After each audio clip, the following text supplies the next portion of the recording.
And now for another time with RoadWorthy Drive with Ken Chester. Hey everybody, Ken Chester here in the RoadWorthy Drive studios with Jack, my producer, Sasha, keeping things lively in social media, and myself. And here we are behind the scenes. Breaking news this hour. Toyota loves hydrogen and electrics. And we're going to talk about why they love both. And either one could be a game changer for not just Toyota, but the industry at large. And then changing tides. People are more willing to own an autonomous vehicle. It's becoming a thing. No, it's not. And we'll talk later with millennials, but don't tell Jack. Anyway. I heard that. Yeah. A company we've been following, we're going to go deep dive with Bollinger Motors in their first American-made EV SUV. They're taking it to SEMA. Wish I could go this year. Man. Amazon Key. I wanted to talk about this. Yay or nay? You'll understand when I explain it. It's a little bit creepy. Oh, and then finally, we talk about a University of Michigan survey, personal expenditures of Americans on transportation comparing 1989 with 2016. You might be interested in what they found out. All that and a little bit more right here on RoadWorthy Drive. Thank you for joining us, Jack. 11 minutes. Let's party. 11 minutes. Here we go. Yes, sir. Do you want to go faster? Yeah!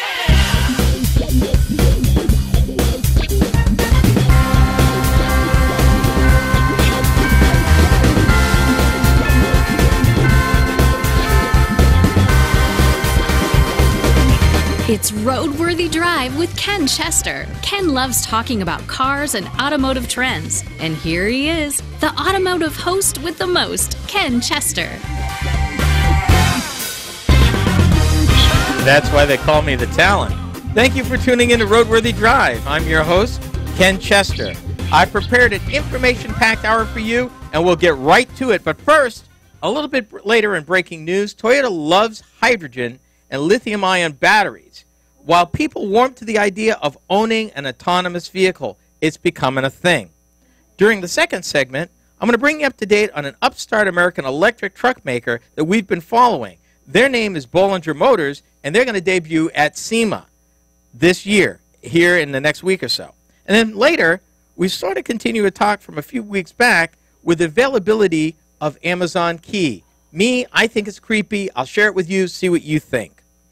Now, if you're the sort that wants to dive right into the conversation, I've made it easy for you. Text or call the RoadWorthy Drive line. That's 872-222-9793, and that's anytime, 24 hours a day, 7 days a week. You can email me, too, if that's your thing. That's ken@roadworthydrive.com. Either way, you can ask a question, make a comment, share an opinion, or even suggest a story idea. In any case, I got you covered, and I'd love to hear from you. Regular listeners know that this show can't run successfully without the watchful eye and steady hands of my friend and executive producer, Jack DeLeon. And to that, hey, Jack. Hi, Ken. How are you? Not too bad. How's your week? Yeah, I've had better weeks. In fact, I've had better months.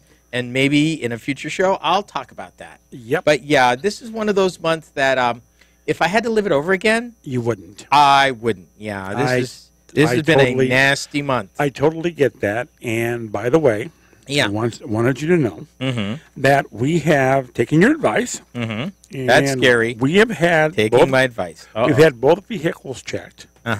And the one thing we mentioned in the last show about the cabin air filter, ours were fine because they were both changed last year. Awesome. Because they changed them before they gave us the vehicles. Awesome. So they're still in good shape, but you checked them. Oh, yeah. Oh, yes, we did. Yeah, you don't want to see one that's been nasty. Yeah. I've seen one like that, and it ain't pleasant. I saw my air filter the time before this when I got the vehicle checked, and it was nasty. I don't know how we missed it, but anyway. Ken, what is going on this week? Okay. Toyota. They love both hydrogen, and they're pursuing lithium-ion battery technology. Now, what Toyota is doing, Toyota has built both small-scale hydrogen-powered or fuel cell-powered vehicles like the Mirai. They've also are doing a big thing at the port of Long Beach with drayage trucking in terms of weight in terms of the same thing, a hydrogen-powered, heavy-duty motor to haul weight. And what we're talking about here is a little what I call the little semi that moves trailers from point A to point B. Yes. Okay. Mm-hmm. Now, Toyota doesn't just invest in lithium-ion battery technology. They're taking it in a whole new direction. Right now, the biggest problem with a lithium-ion battery for a battery-based electric vehicle is it's fluid. It's actually liquid. And that liquid has a tendency to short, overheat, do weird things, nasty things over time. And you've seen a lot of stories to that, and various devices having problems. What Toyota is trying to do is go to what they call a solid-state lithium-ion battery. That means a dry battery, a battery with no liquid that is more stable, less subject to temperature spikes and shorts and things like that. And they've made the investment for the long haul. And it's interesting. And the reason why that I bring this up is that there, for example, to go back to hydrogen for a minute, at the recent Tokyo Auto Show, they introduced two new fuel cell vehicles, including one they call the Fine Comfort Ride concept car, fuel cell now. You want to guess the range? Cruising range? 700 miles? 620 miles. That's impressive. Bear in mind, we talked about it, and I've said it before on this program, of engineers in Germany who have reimagined the lithium-ion battery and developed one that would fit a Tesla Model S and give that car between charges a range of 650 miles. And that's better than any gasoline engine or diesel engine today. That's pretty much true. And it's better than most of your high fuel economy vehicles out there that might be in the high 4s, low 5s. Well, but what I'm still waiting for is to see the research or just practical experience with an electric in the climate that we live in the state that we live in from this point to next April. I can tell you, I know people who own electric vehicles in this climate. Okay. They love them. No problem. Had one on my show a few years ago. It talked about, ran it back and forth to work. Says he only had to put gas in it maybe once every 6 months, but pretty much ran it on electric all the time, back and forth to work, had no problems in the winter. How was the heat? Had no problems in the winter. Okay. Because your heater is electric, much the same way your space heater is electric. And a space heater heats a room. So, same concept. So we're talking about instantaneous heat. Yep. And the beautiful part about an electric car, instantaneous power as well. That's true. So, yeah, either one of these would be a game changer. But Toyota, is interesting to note, is pursuing both of them. Okay, the next topic here, Ken, I realize you think this has my name written all over it. Over it.com for sure. However, I realize that I'm being very short-sighted here. I will admit that up front. But you could not pay me at the moment to own an autonomous self-driving vehicle. Okay, number one. I'll take his. Okay, wait a minute. Number one, you're assuming that ownership is the only way to have access to one. I'm reading the script here. Yeah, but and it says changing times, people more willing to own autonomous cars. Right. But all I'm telling you, and we've said it over and over and over in this show, that mobility, which includes autonomous vehicles, includes electric vehicles, hydrogen vehicles, and a whole slew of other things that we've pulled out of the woodwork, like compressed air and solar vehicles, is going to be your future. Sasha. Yes, I want one. You want one what? I want an autonomous vehicle. I'll take his. Let me read this survey from Edmunds, the big car outfit. Yep. Due to the rapid adoption of active safety features, over 60% of new vehicle models sold today can be bought with Level 1 or Level 2 autonomy, as determined by the Society of Automotive Engineers. Side note, NHTSA, the National Highway Traffic Safety Administration, had required Level 1 autonomy in vehicles starting back in 2011. And this is what you call system by system. Not fully autonomous, not even highly autonomous. But things like analog brakes and stability control systems and things like that. So you got to preface it with that so that people understand where we're going. Okay. Now, the way that they're talking, they're saying Edmunds found that 65% of millennials said they would trust a level 4 autonomous vehicle. Level 4 is next to the highest level. It's one short of fully autonomous online all the time. So we would call this a highly autonomous vehicle, but not quite a fully autonomous vehicle. And 35% of those millennials said they would buy a level 4 autonomous vehicle if it comes to market in the next 5 years. By comparison, just 5 years ago, that would be 2012, just 16% of the same millennials surveyed said they would never buy an autonomous vehicle. What would it be in 5 more years? And here's the kicker, sir. Autonomous vehicles are rolling out in your world this year for the 2018 model year, whether you like it or not. We've argued this point before. We have, but you can't. You keep telling me they're rolling out, but how can they roll out when there has not been one that's been approved yet by the U.S. Department of Transportation? Many vehicles have the ability to be autonomous. Regulation will have that. There are tests. We talked about a few of those tests, one in California in a small community, in a small enclosed community. Waymo's experiments in Phoenix with Chrysler Pacificas that have been modified. GM's got a fleet of Chevy Bolts, that's with a B, out there getting information. And in fact, GM's factory that builds the Volt has the ability to build them all autonomously right now. And Sasha, see, he didn't catch what I just did. Which was to find our average listener out there who is in my age group, right? Who is sitting there just going, "I will never drive one of those again." Well, and I think that it is an interesting aspect to point out is that there are some that it might be like an age type thing that people are not used to that kind of change. It is. Coming up, New York upstart Bollinger Motor debuts at SEMA. Later, Amazon Key, yay or nay? You're cruising with Ken and RoadWorthy Drive.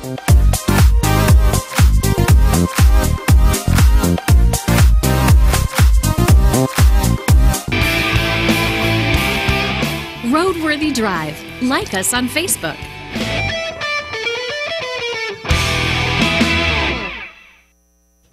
It is a discussion we will continue to have for the next 10 years. I think you're right. But we'll go to the next segment. Here's the point I want to make. There is so much happening, and people got tunnel vision. They see this one piece, and they think that the model that we've had for the last 100 years is the only model. It is not. No. And it's changing now. Right now. It's changing. You had said that the autonomous are actually going to come out the 2018 model year. Yeah. What level of autonomy? Some of them full autonomous. Really? Yes. And then now what will happen is in those cases where you have that, you may either have a driver in seat because of regulation, so that you still have to have somebody there in case it malfunctions. Are they only to approved cities, though? Like, you know where I'm getting at this. It's not so much cities. There is states, I'd say over 30 states have passed some level of autonomous law. Right. We are waiting for the National Highway Traffic Safety Administration to issue blanket standards. Right. And perhaps even may require. There is a law working through Congress right now. Mm-hmm. So we'll see. But 2018 may very well be year zero. Okay, but so you're telling me that late 2018, I could get I'm talking about now. No. But I'm just, go with me here. I could get an autonomous car that would, maybe not necessarily because I've got deer and rodent critters, but I could have one that would drive me back and forth. You may not own it, and it depends on where they're going to launch it. Yeah, because that's the other thing. Because right now, in lack of federal standards in this state, the laws don't prohibit or permit autonomous vehicles. We did 2 shows back in June on that. Yep. I think that providers would be very reluctant because until laws change, until insurance laws change, namely that right now laws on the books is there's a driver that must be responsible regardless of how the vehicle's propelled. Right now, somebody in that driver's seat. So we'll be talking more about that. All right, let's go. You've got the Goodyear I cube. got the other one, yeah. Okay, 9 minutes. 9, sir. Okay, let's do it. All right, hang on.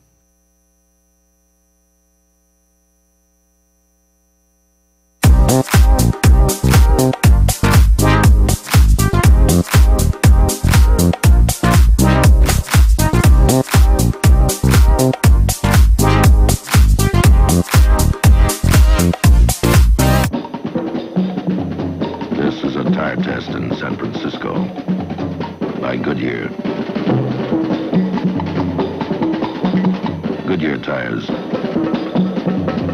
with Tufson rubber are tough, real tough, for more miles, lots more miles.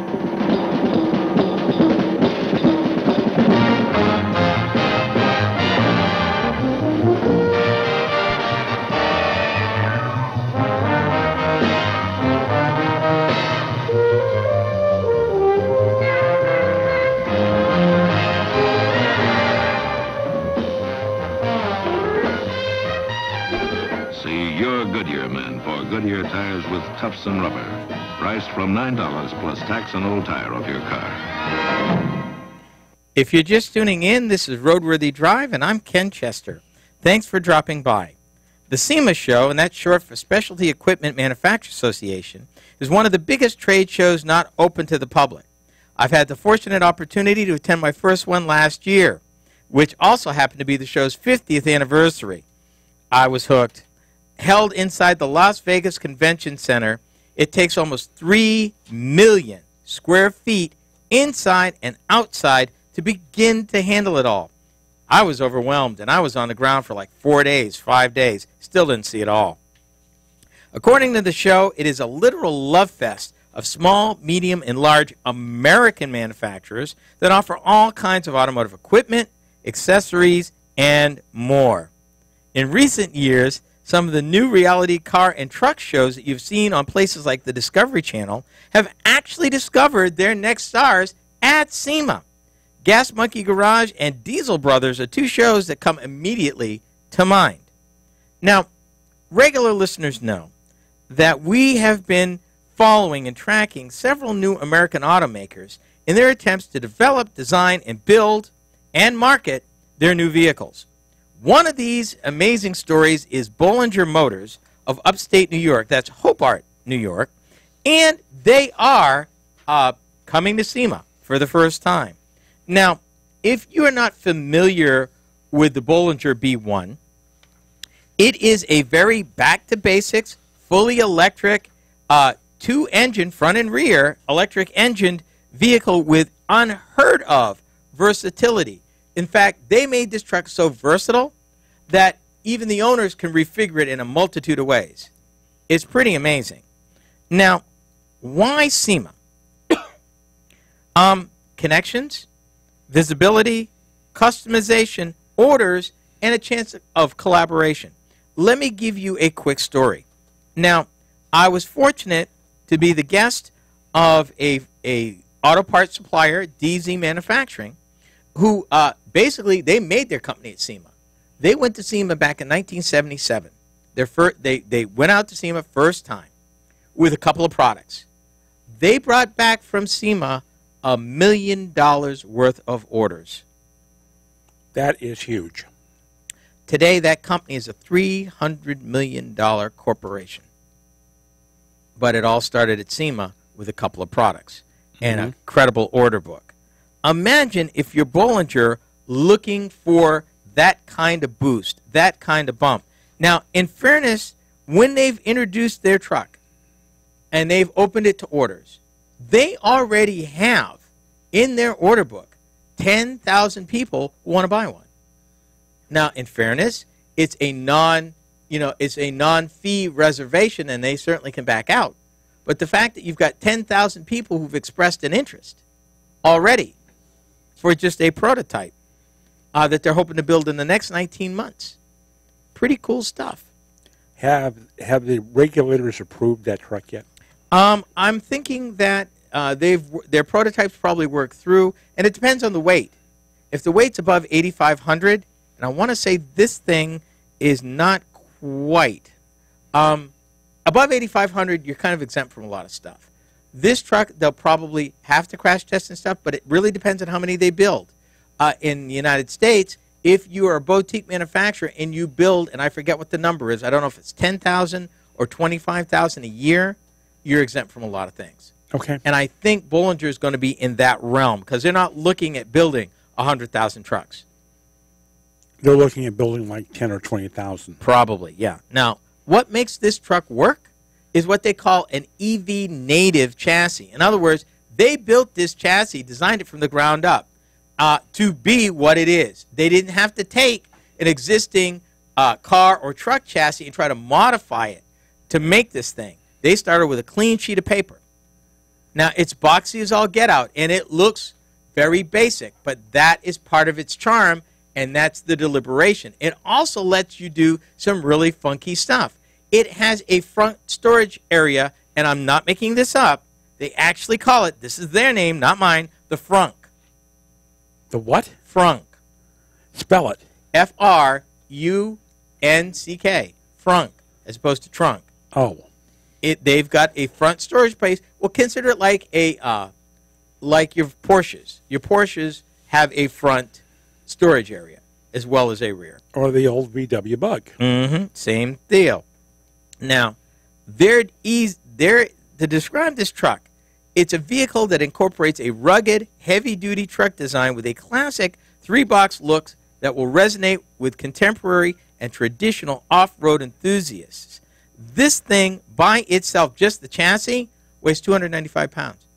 The chassis weighs 295 just the chassis. Pounds. Get this, they will have a 15.5 inches of ground clearance, but even that will be adjustable using a self-leveling, four-wheel, independent, hydropneumatic suspension with an additional 10 inches of wheel travel. Disconnecting anti-roll bars will allow traction-enhancing full suspension articulation during off-road maneuvers. And I say, think a Power Wagon with that ridiculous wheel articulation. Okay. In other words, it will be able to crawl over almost anything. Because the entire drivetrain and battery storage system is located between the chassis rails, the B1 has abundant and unique storage areas, and get this, a very low center of gravity for providing unsurpassed stability. The wheels are attached with 8 lugs to a knuckle-housed, geared axle hubs, which allow the entire suspension system to be raised on the chassis, giving it the ability to clear a multitude of off-road obstructions. And this thing has a payload of 6,100 pounds, a 0 to 60 time of just 4.5 seconds, and a top speed of 127 miles an hour. And don't you want one? Yes. Yes, I do. Now, they're looking for a third party with experience in manufacturing to actually bring it to market. They're expecting that once they select an experienced manufacturer to build it, that the deliveries are targeted to start 19 months after that. So it's coming, people, and hopefully maybe we'll get a chance to drive one. And we'll let you know how that goes. So it'll be a fun time. Sasha got her hand up. Oh, so do I. Okay. Well, for the final segment, we're talking about a University of Michigan study on American expenditures on transportation from 1989 through 2016. You're listening to RoadWorthy Drive with Ken Chester on the RoadWorthy Drive Radio Network.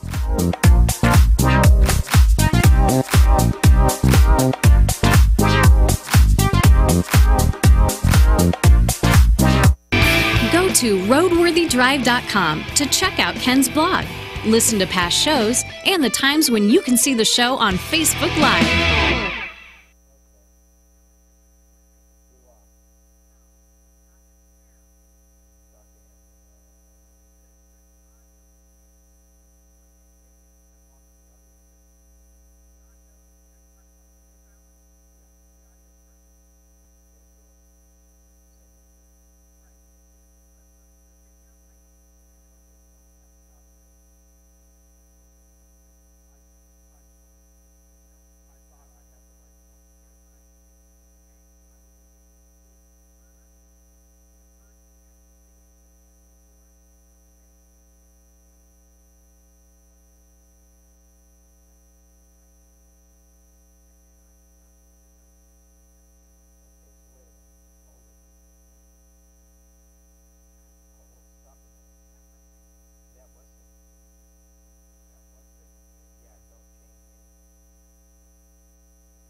expenditures on transportation from 1989 through 2016. You're listening to Roadworthy Drive with Ken Chester on the Roadworthy Drive Radio Network.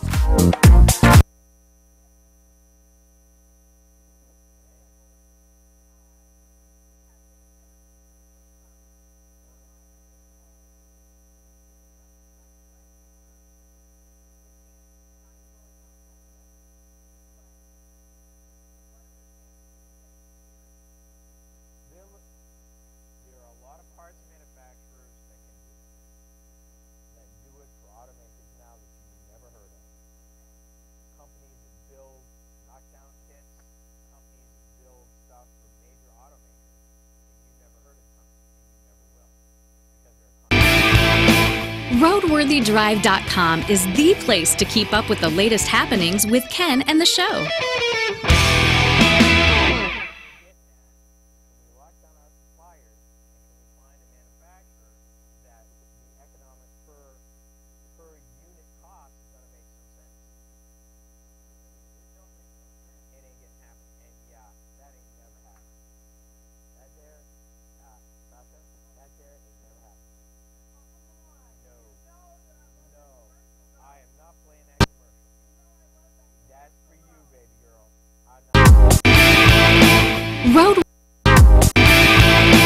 RoadWorthyDrive.com is the place.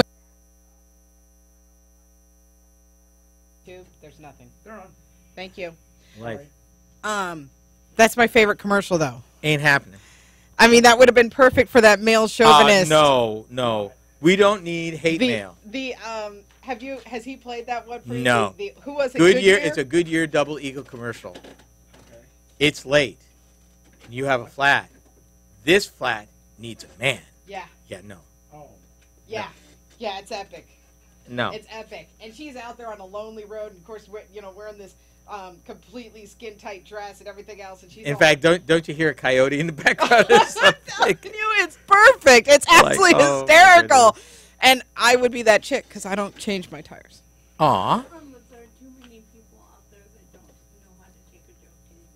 I know that's right. I would not even attempt that.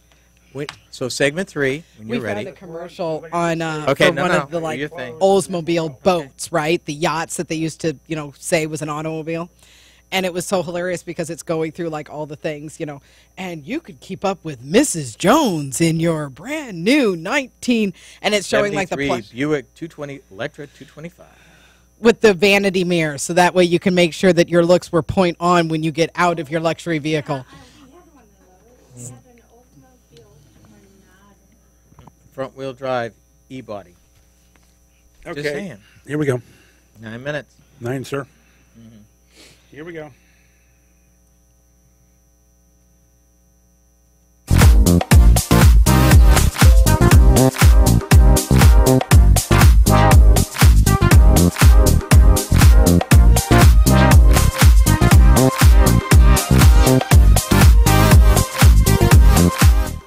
This is the third segment of this hour of Roadworthy Drive. Thank you for tuning in. I'm Ken Chester.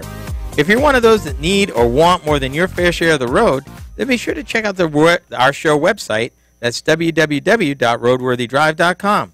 Find links to previous shows, watch videos of our behind-the-scene antics during the show taping, and more. The website is also a great place to discover our presence on social media. Sasha keeps things light and lively as she shares a variety of interesting automotive topics and tech trends. See how she keeps the social in our social media. Now, Amazon. Seems like a couple weeks ago I was talking about the company's desire to deliver packages to the trunk of your car or inside your home without you being there. A little creepy, to say the least. Well, hold on to your house keys. The large online retailer wants to take things to the next level with the introduction of Amazon Key. What could possibly go wrong? I have a list number 1. Oh, I do too. I'm scared to death. And I'm sorry, but when you ask the question, Amazon Key, yay or nay, I can answer that for a lot of people. Nay. Oh, heck nay. No. Nay. Now, see, I'm with you on this one. Doesn't happen very often. No, it doesn't. But here's the thing. 12 years ago, Amazon launched Prime, a subscription system that entitled members to free 2-day shipping in the United States. Since then, It added a number of options to make delivery faster and more convenient.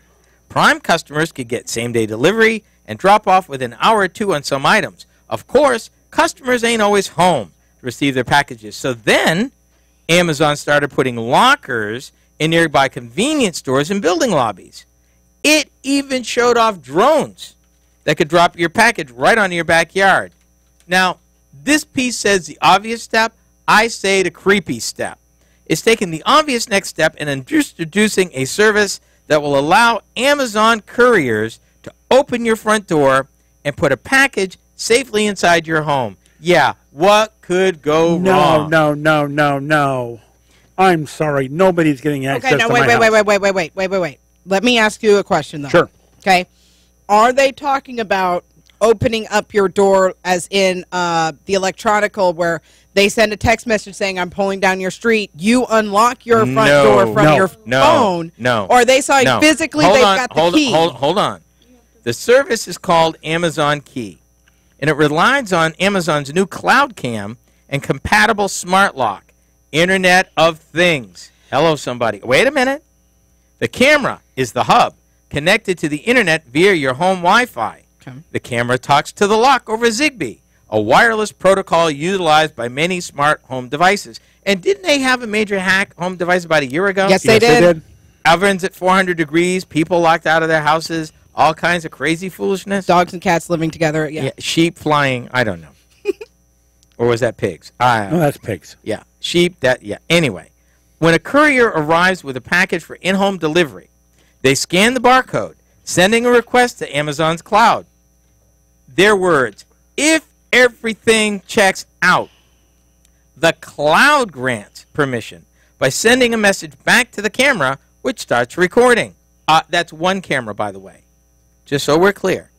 The courier gets a prompt on their app, swipes the screen, and voila, your door unlocks. Nope. Yeah. Oh, they drop off the package, relock the door with another swipe, and are on their way. The customer will get notification that the delivery has arrived, along with a short video showing the drop-off to confirm everything was done properly. Now, my second question, and I need to stand up for this. Go ahead. Yeah. How much do you trust Alexa? I don't. Get this. The system works with Yale and Kwikset, two well-known brands. But other piece, the connected camera, is made by Amazon, and that's a really big deal. They're pushing into the smart home space thanks to its huge popularity of Alexa devices. And the Cloud Cam is a central piece of its key service, but it's also a straightforward home security camera, one that can respond to voice commands, and this is the scary part, integrates with other Alexa devices. And did we mention here on this show a while back that companies like the Ford Motor Company are working with Google to get Alexa, you could talk to Alexa from your car? Okay, now here's my thing.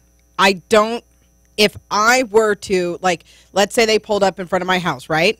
And I have a smart home, which means that from my Android-based smartphone, I could control my doors locking, my refrigerator, my coffee maker, what have you. The lights. Right.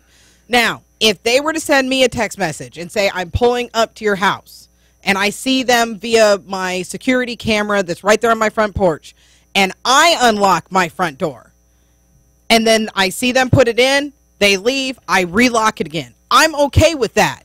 What I'm not okay is a third-party device taking over that control. Does that make sense? It does, but I'm still not. Too many things can go wrong. Too many, even in your example. I understand. Because devices can get hacked. Yes, they can. And, now here's the thing that I need to add to this. Now, right now, the way they're going to roll it out, only Amazon employees are going to be allowed to even do this. Plus, they still have to knock or ring the doorbell, even with all of that, in case you're home, or in case you got an angry dog or something. Well, potential hazard. They said even if you choose in-home delivery, couriers are instructed to ring the bell or knock on the door first. That's meant to let people inside know that someone is entering, and also to give the delivery person a chance to check for potential hazards like angry dogs. Couriers are instructed to open the door as little as possible, slide the packages in, and not enter the home if possible. let's go old school for a minute. Let's just say that the people in your block know Amazon's deliveries, and they hijack the Amazon delivery person.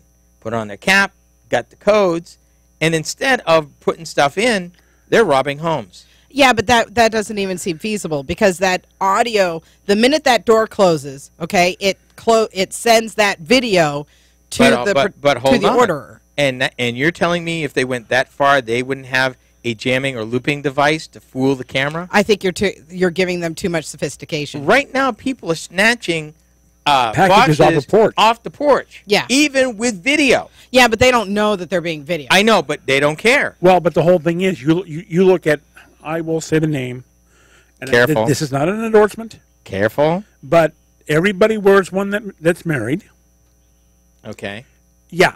Okay. And you know what I'm saying? Yeah. Who you can literally talk to the person at the door through the app, through their app, and you can hit an alarm, and it's supposed to scare them away. However, let's talk about how badly have the porch snatchers gone up in the last year. Well, let's talk about, wait a minute. Let's talk about some stuff really quick about failures of Amazon systems. Too many leaked camera footage, failing servers, brazen burglars. And smart locks are clunky. They're not as far along as you think. So I don't think so, Amazon. At least not me, and at least not here. We're gonna wait this one out. RoadWorthy Drive Crew is gonna wait this one out. Now, last up, another University of Michigan survey. This time on what you spent on transportation from 1989 through 2016. Really, this is RoadWorthy Drive.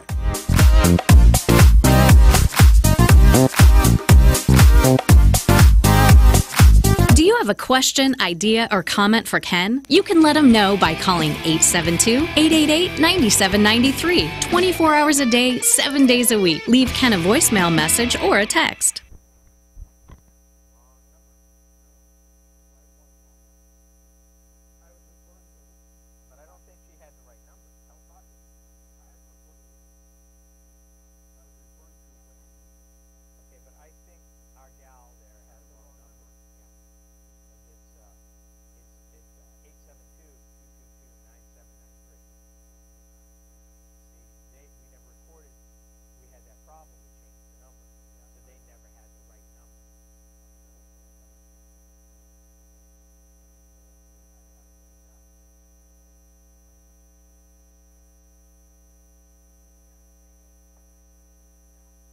Remember in my grandparents' hometown, the poor post office delivery man with a ring of keys, because when but out here in the Middle West, there's a totally different thing out here than in most small town Iowa. You can pretty much give the key to the postman, and that's what he had, and you never had a problem. Right? I mean, I remember him. No, see, I like the Oklahoma approach. There ain't nothing on this property worth you dying and going to hell for. I know that's right. That's where I'm from. Well, but I mean, back then, I'm only 37, but I remember stop. I'm 24, blonde, blue-eyed. You don't have any idea. Anyway, I remember being a kid and growing up, and in my hometown. I mean, it was funny because he actually had to have a separate belt for all the keys, and everybody had their own color ring to it, and then he just knew. And if they had a package or something like that that wasn't going to fit in there, he unlocked the key, and then he put a little sticker note right there, and then that was it. I mean, that's how I grew up. Times have changed. I know, but it's unfortunate, but times have changed. And security, more now than ever, is important. And, that Mayberry lifestyle is gone. It can't be gone. It's gone. Well, it is, unfortunately. It's gone. It's gone. I mean, as a second backup, I have canines. So. Well, but the one question I wanted to ask on the air that we didn't have time to get to was this. What? At what point in time does somebody, maybe it ought to be me, make a box that sits outside like the old milk box? Yes. And the milkman came to deliver it, but it's got an automatic lock on it. Right. Where once you can send it from your smartphone to that device. Yeah. It would unlock the box. Right. Guy puts it in. When you shut it, it automatically locks itself back up. He goes away. Your package stays. Right. And you pick it up when you get home. Yeah. And how do you know that's already haven't been invented yet? It probably has. It probably has been. But I'm totally with that. I mean, what's so wrong about, just setting up just building a wooden crate and then just putting a smart lock on it? Oh, no, if I'm going that way, I'm going steel. Well, I'd cement it in. But, I mean, well, seriously. I'm down, but yeah. again, let me say two things. We'll go here. One is that if you go into an urban area like New York City, Chicago, L.A., okay? Yeah. These people that are living in these high-rise buildings.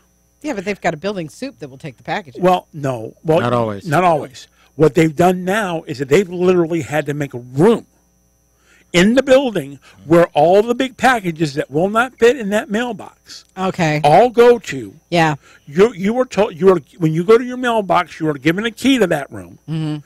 You unlock it. You put the key in the box that's inside the door. You get your package. You go out. You leave. Yeah. Door locks behind you. Right. Okay, that works. In the new developments now, you are seeing all of the mailboxes going to one central location. Yeah. Right. To get that stuff. Plus, they have lock boxes right there. So if the post office is delivering what I'm going to call a small package, it goes in there. They give you the key. You put the key back in the box when you're done with it, get your stuff, and get out. I lived in a neighborhood like that. Really? Mm-hmm. Yep. Mm-hmm. I tried to bribe one of my neighbors to run the thing over, but they just...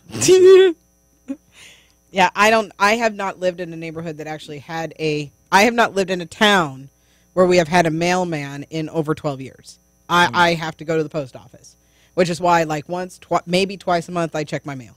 Okay. So I mean that kind of thing I'm used to. Now my FedEx guy, I made sure that he knows to knock double twice, and I've put a little note if I happen to be working from home and so on and so forth. But other than that, I mean, as far as actually having a mail person come to my house, I haven't had that happen in over a decade. Easy. Okay. You ready? 8 minutes, 50 seconds. Fourth segment. 8 minutes, 50 seconds. And I got to be out at 30. Correct. Okay, it's party time. Let's do this. Yes, sir. You guys get to talk about the survey plus any other unfinished business, because I don't think the survey will take the whole thing. So Okay. we can start with your question, actually. Which question? You said you had a question you wanted to ask that you didn't get a chance to ask on Okay, air. I remember. We'll what it start was. with that. All right, here we go. All right. Hold on.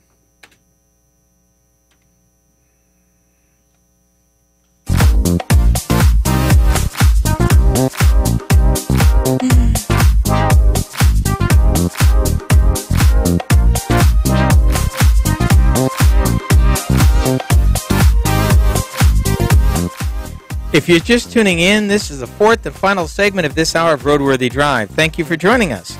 I'm Ken Chester. Now, I'm going to be the first one to admit that there are plenty of surveys in the wild today about almost anything. Occasionally, a survey will hit my inbox that I not only find interesting, but worthy sharing with you.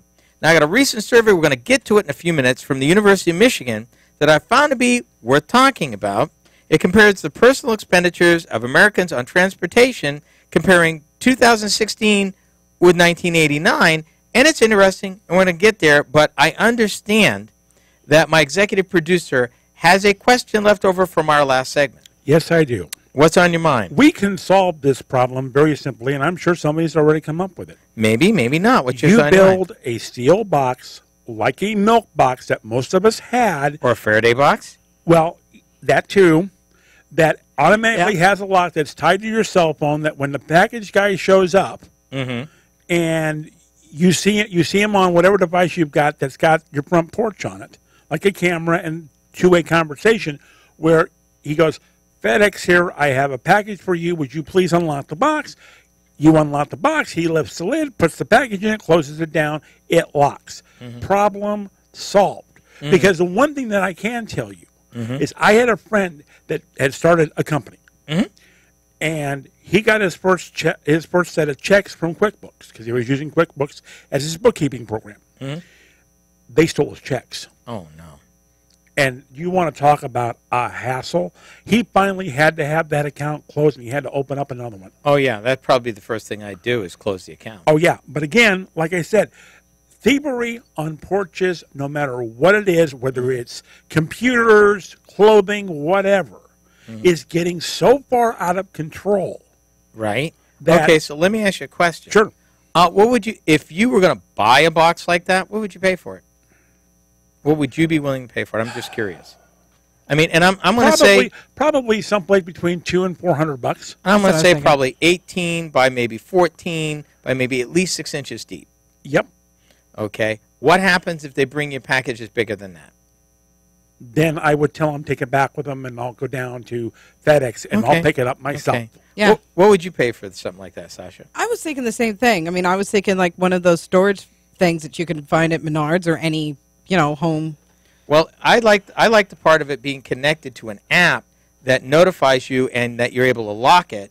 And see, that's nothing more than getting a smart lock. I mean, you can order a smart lock off of eBay right now. Mm-hmm. Right, and then correct. you just tether it to, and then the lock itself is tethered to your home Wi-Fi system. Mm-hmm. And then that is connected to an app that you have at home. Now, most of the time with that kind of integration, it's going to be a combination with your home security system app, or you actually have to purchase the app that operates the lock, or a subscription fee. But either way, it's going to be a heck of a lot less expensive than a thief, than you losing.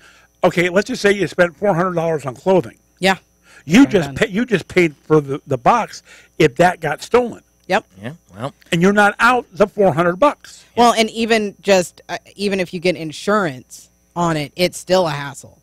It definitely because then is. they'd like to get into the hassle of, well, your homeowner's insurance should cover this theft versus us covering this theft. Correct. And you go on and on. Okay, Ken, food for thought. Let's talk about that University of Michigan Okay. survey. They were looking at recent changes in personal expenditures of Americans on transportation. The data, basically, came from the Consumer Expenditure Survey performed by the Census Bureau for the Bureau of Labor Statistics. So nice, solid government statistics. They looked at all households, they centered in on households at the two extremes of income, extremely rich folks and extremely broke folks. Here's the thing. In 2016, total transportation expenditures were basically little over almost 16% of all personal expenditures, and that's a reduction from 1989 by almost 3%. If you are, now this is not a surprise to me, relative expenditures for gasoline and motor oil were higher for the lowest quintile of income than for the highest quintile of income. Yeah. Now, that's a no-brainer. Why? Because poor folks drive older cars that are not as reliable, so you're burning oil, not as fuel efficient, so you're consuming more gasoline, and basically more liquids, because if you're that broke, it probably leaks a little everything. Yep. So that did not shock me. Now, what they did say was transportation expenditures relative to expenditures for housing and food decreased also. So you're paying less for transportation now, despite all the technological advances that we have in the industry today. That is the thing that I found really interesting, that caught me kind of off guard. Now, another thing that they talked about, and I want to get to it here. If you are the lowest 20 by income, transportation in 1989 took 16.7% of your expenditures. By 2016, it was down to 15%. Housing, though, if you were paying for housing in 1989, 35.8%. But in 2016, it went up. How much? To almost 41%. Wow. So you're paying less for transportation, but you're paying more for a roof over your head. Yep. And that's interesting, because you would have thought it was different. Now, one major final takeaway that I found is that what was the mean expenditure per, what they call consumer unit or household, what they used to call household. In 1989, average for everybody for transportation was $5,268. In 2016, overall, for everything, this is all classes, not the upper and the lower, was a little over $9,000. that would that would reflect newer vehicles. Correct. So I'm not surprised. So yeah. So in looking at this, you're paying more for transportation. Well, depending who you are, if you're poorer, you're actually paying a little less for transportation. That was a surprise takeaway. But by the same token, if you're poorer, the lowest 20%, you're paying more for housing. Yep. Which means you get to make some decisions. House, car, meaning you probably own an older car that you don't drive as much. Maybe you do more with public transportation to mitigate the cost because your car only gets 15 miles to the gallon. Mm-hmm. So you're probably going to either hoof it or public transportation and only use that car for longer distances. And that would probably offset the drop in price. For everybody, well, we just came off of 3 to 4 years, well, 5 to 6 years of dealing with the pent-up demand from the recession. So not surprising there, and I thought I'd share that with you. And with that, we come to the end of another packed Roadworthy Drive Hour. On behalf of my team, thank you, and I appreciate it for listening. We'll see you next time right here. This has been Roadworthy Drive with Ken Chester.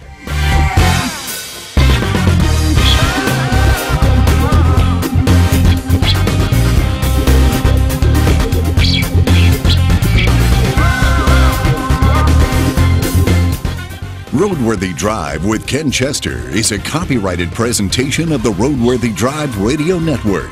Any rebroadcast, retransmission, or any other use is prohibited without the written consent of the Motor News Media Corporation.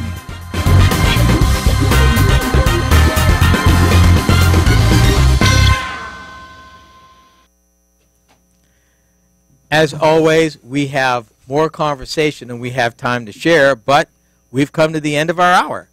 On behalf of Jack, Sasha, myself, thank you for tuning in on YouTube Live, and it's been Roadworthy Drive with Ken Chester. Until next time, we'll see you.